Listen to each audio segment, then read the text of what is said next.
the anti-Turkish and anti-Islamic stance of the British deep state. One of the most important elements that set the stage for the collapse of the Ottoman Empire, the disintegration of the Middle East, and turning the Islamic world into a bloodbath, is the propaganda against Islam and the Turkish nation that started in Britain in the 19th century. The goal was to legitimize atrocities committed against Muslim and Turkish societies, and to prevent the public from reacting to the inherent inequity and injustice of the process of reshaping the Middle East and the invasion of the Islamic world. The first step was taken with Charles Darwin's lie that the Turks were an inferior race. God forbid the thought, and that Turks would be soon eliminated. Therefore, the British deep state could base the bloodshed they carried out on Islamic world on so-called scientific grounds. Let's look at what Darwin said and how he fed the British deep state with his unscientific delusion.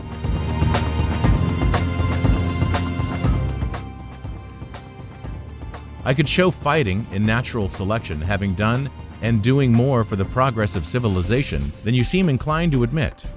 Remember what risk the nations of Europe ran, not so many centuries ago, of being overwhelmed by the Turks, and how ridiculous such an idea now is. The more civilized so-called Caucasian races have beaten the Turkish hollow in the struggle for existence. Looking to the world at no very distant date, what an endless number of the lower races will have been eliminated by the higher civilized races throughout the world.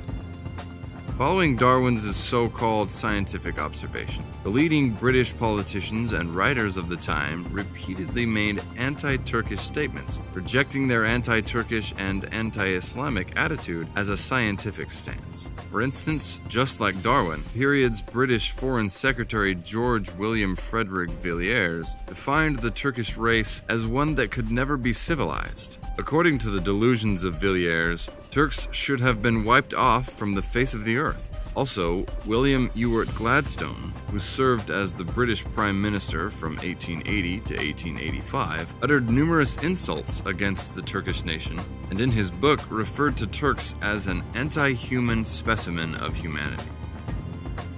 Gladstone had aspirations, such as to drive the Turks back to the steppes of Central Asia for the continuation of their civilization. Once he said that the so-called evil actions of Turks could be eliminated only when they were eliminated.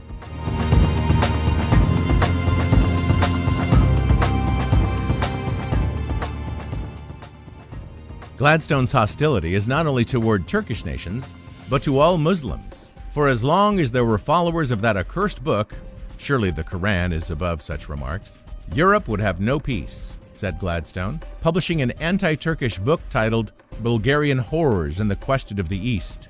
In this book, he disparaged the Ottomans with a vengeance and wrote, "Let the Turks now carry away their abuses in the only possible manner, namely, by carrying off themselves."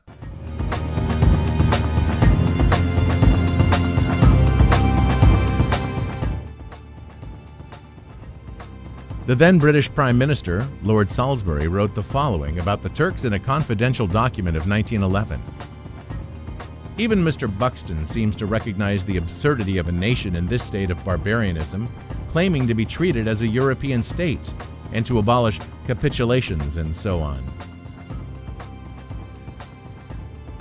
These words, which regard the rightful opposition to capitulations that plagued the Ottoman Empire as barbarism, reveal the mentality of the British deep state. According to the British deep state, Turks and Muslims are condemned to slavery, service, and exploitation under the Anglo-Saxon race. In fact, it was this period when Britain labeled the Ottoman Empire as the sick man. Prime Minister Herbert Henry Asquith said in a speech that the Ottoman Empire was on its deathbed, and maintained that, as the nest of malice and evil, this sick man would not revive again.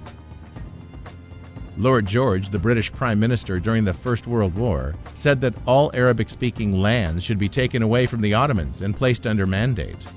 He said the Turks would have a certain portion of Anatolia, but no European territory at all. He maintained that Turks should be given no part of the straits or the seas. George was fixated on one notion: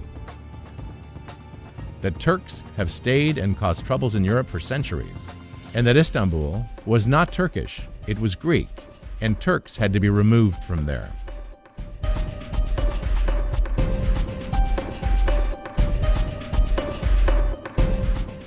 Lord Curzon expressed his anti-Turkish views very clearly, saying that Turks had to be thrown out of Europe.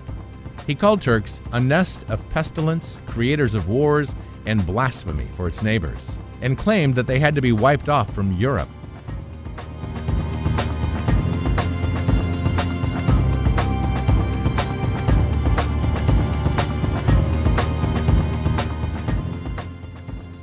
The British historian, Edwin Pears, remarks about the occupation of Istanbul in his 1918 article for Daily News are quite appalling.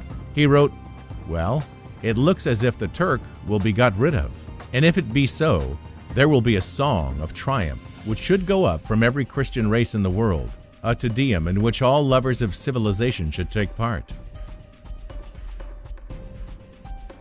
The anti-Turkish and anti-Muslim rhetoric of 19th century British politicians, examples of which we touched upon briefly, are important in terms of understanding the collapse of the Ottoman Empire and contemporary developments. In the 19th century, the British deep state not only targeted the Ottomans, but also the religion of Islam. During these provocations, there were attacks against our religion and an overall policy to weaken the Islamic world. Edward Augustus Freeman, an English politician, bizarrely argued that Islam, may God forbid the thought, was a restrictive and intolerant religion. Freeman was also one of the most vocal names in anti-Turkish propaganda after the Bulgarian uprising.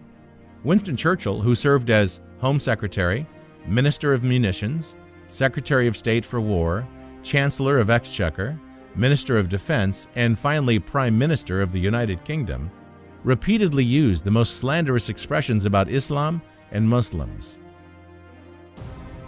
Churchill regarded the Anglo-Saxon race as supreme and other races as so-called semi-animal creatures from the inferior classes that needed to be exploited and guided. Churchill, a politician who proposed that 100,000 British troops should be forcibly taken to labor camps and be castrated, thought that in this way the decline of the British race could be prevented. It was also Churchill who ordered Kenya's fertile lands to be worked only by the Caucasian race, who caused the transportation of 150,000 Kenyans to concentration camps. Even today, behind the atrocities that take place throughout the Islamic world lies the British deep state's racist and anti-Islamic black propaganda and insidious politics. The greatest barrier against this insidious plan is a strong Islamic union where Muslims ally together and live by Islam, as it was defined in the Quran, which is the highest point of democracy, freedom, art, and equality. When Muslims are in a total union of love as God commands, no treacherous plan will have the opportunity to influence this region.